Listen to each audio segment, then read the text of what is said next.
गुप्त नवरात्र में रात के समय करें यह गुप्त उपाय। शिव जी की कृपा आप पर है, जाने यह कुछ संकेत। सिर्फ पैसा ही नहीं, मनी प्लांट और भी कई चीजें लाता है। जानिए किस दिशा में लगाएं। कई लोग अपने घर में बगीचा बनाते हैं और उसमें पौधे लगाते हैं। कुछ लोग घर के अंदर भी उन पौधों को लगाते हैं जिन्हें ज़्यादा धूप और पानी की ज़रूरत नहीं होती है। इससे घर में पॉजिटिव एनर्जी बनी रहती है और माहौल भी अच्छा रहता है। हालांकि यदि आप मनी प्लांट के पौधे को घर में लगाते हैं तो इससे आपको ज़बरदस्त लाभ मिल सकते हैं। वास्तु में मनी प्लांट के पौधे को मनी का प्लांट कहा जाता है क्योंकि इसको घर में लगाने से धन के स्रोत खुल जाते हैं।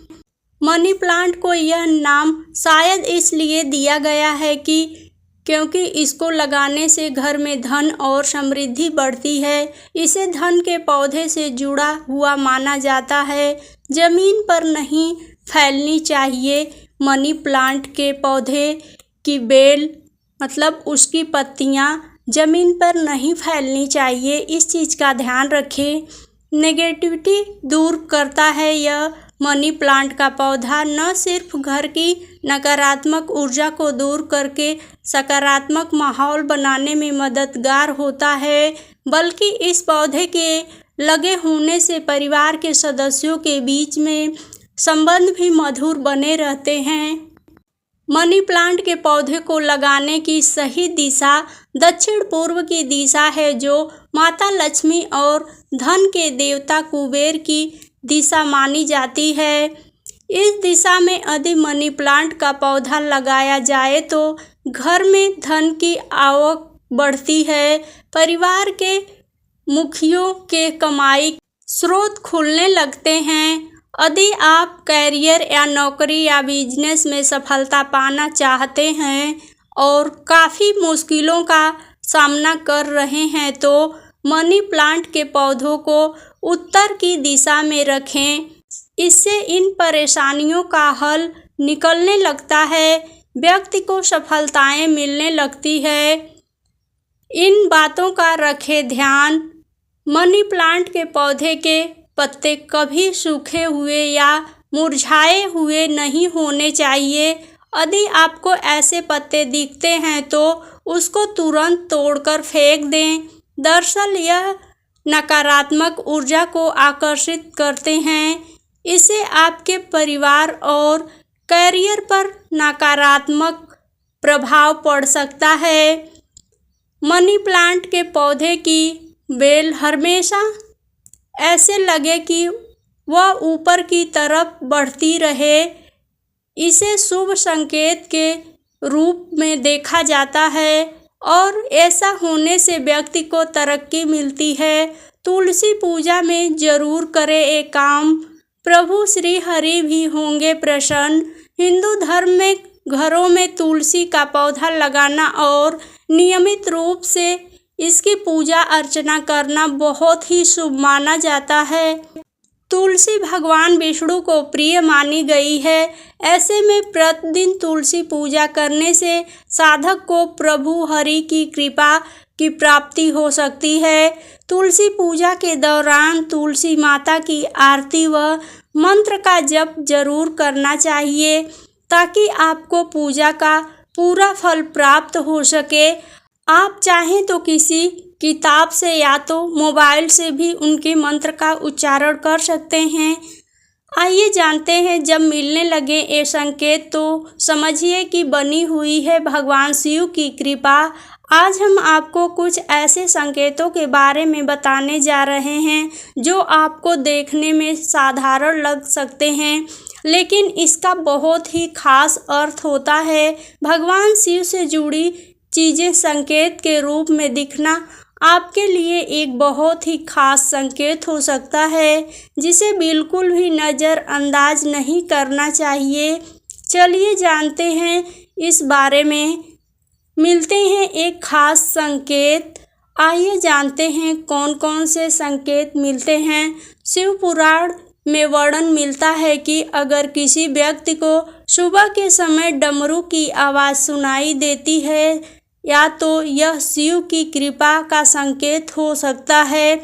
वहीं अगर किसी व्यक्ति को रास्ते में नंदी महाराज के दर्शन होते हैं तो यह भी शिव जी की कृपा का संकेत माना जाता है।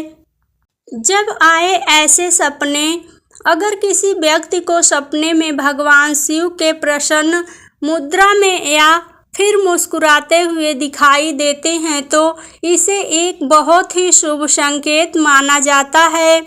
इसका अर्थ है कि जल्द ही आपको भगवान शिव की कृपा मिलने वाली है। इसी के साथ अगर किसी को सपने में भगवान शिव का मंदिर, त्रिशूल, सांप या फिर अर्धचंद्र जैसी चीज़ें दिखना भी एक शुभ संकेत के रूप में देखा जाता है। इसका अर्थ है कि महादेव आपसे प्रसन्न हैं और जल्द ही आपको कोई खुशखबरी मिलने वाली है। यह है शिव जी के प्रसन्न होने के कुछ छोटे छोटे संकेत। इन लोगों को मिलती है कृपा। माना जाता है कि अगर आपको भविष्य में घटने वाली कुछ घटनाओं का पहले ही आभास हो जाता है और आप उसके अनुसार तैयार हो जाते हैं तो इसका अर्थ है कि उस व्यक्ति पर शिव जी की कृपा बनी हुई है। इसी के साथ जो व्यक्ति कठिन से कठिन समय में भी अपने मन को शांत रखता है और ईश्वर पर भरोसा रखता है, उस पर भोलेनाथ की कृपा बनी रहती है। आइए जानते हैं गुप्त नवरात्र में रात के समय करें ये गुप्त उपाय, दूर होगा गृह कलेश। हिंदू धर्म में गुप्त नवरात्र का बड़ा महत्व है। इस दौरान माता दुर्गा की 10 महाविद्याओं की पूजा अर्चना बहुत ही गोपनीय तरीकों से की जाती है। हिंदू पंचांग के अनुसार आषाढ़ महीने की गुप्त नवरात्र इस साल 26 जून से शुरू हो रही है। वहीं इसका समापन 4 जुलाई 2025 को होगा। यह समय तंत्र साधना, शक्ति उपासना और विशेष मंत्रों की सिद्धि के लिए बहुत महत्वपूर्ण माना जाता है। वहीं इसको लेकर कुछ चमत्कारी उपाय 2025 में बताए गए हैं, जिन्हें करने से सभी मनोकामनाओं की पूर्ति होती है। तो आइए उन उपायों के बारे में जानते हैं। जो इस उपाय के गुप्त उपाय के असरदार उपाय: अखंड दीप जलाए। गुप्त नवरात्र के 9 दिनों तक घर के मंदिर में एक अखंड दीप जलाएं। यह दीप देसी घी या सरसों के तेल का हो सकता है। अखंड दीप की लौ घर से नकारात्मक ऊर्जा को दूर करती है और इससे देवी लक्ष्मी की कृपा बनी रहती है, जिससे धन संबंधित परेशानियां भी दूर होती है। अगला है काली मिर्च के गुप्त उपाय। रात के समय जब घर के सभी सदस्य सो जाएं, तब एक कटोरी में थोड़ी सी काली मिर्च लें और उसे घर के ऐसे स्थान पर रख दें जहां कोई उसे देख न पाए। अगले दिन सुबह इन काली मिर्चों को उठाकर घर के बाहर किसी चौराहे पर फेंक दें या किसी सुनसान जगह पर मिट्टी में दबा दें। यह उपाय नकारात्मक ऊर्जा और बुरी शक्तियों को दूर करने में सहायक माना जाता है। साथ ही इससे गृह क्लेश भी दूर होते हैं। अगला उपाय है कपूर और लौंग का धुआं। रात को सोने से पहले एक मिट्टी के दीपक में थोड़ा सा कपूर और कुछ लौंग डालकर जलाएं। इस धुएं को पूरे घर में घुमाएं, विशेषकर उन कमरों में जहां अक्सर झगड़े होते हैं। कपूर और लौंग की सुगंध से घर की नकारात्मक ऊर्जा दूर होती है और घर में सुख शांति बनी रहती है। अगला है दुर्गा सप्तमी का पाठ। अगर हो पाए तो गुप्त नवरात्र की रात में दुर्गा सप्तशती के किसी एक अध्याय का पाठ करें या दुर्गा चालीसा का पाठ करें। यह पाठ पूरी श्रद्धा और एकाग्रता के साथ करें।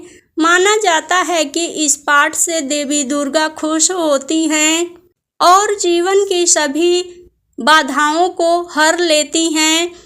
प्लीज़ वीडियो थोड़ी सी भी पसंद आई हो तो लाइक, शेयर और चैनल पे पहली बार हो तो सब्सक्राइब ज़रूर करें। अपना राय या विचार कमेंट बॉक्स में ज़रूर दें।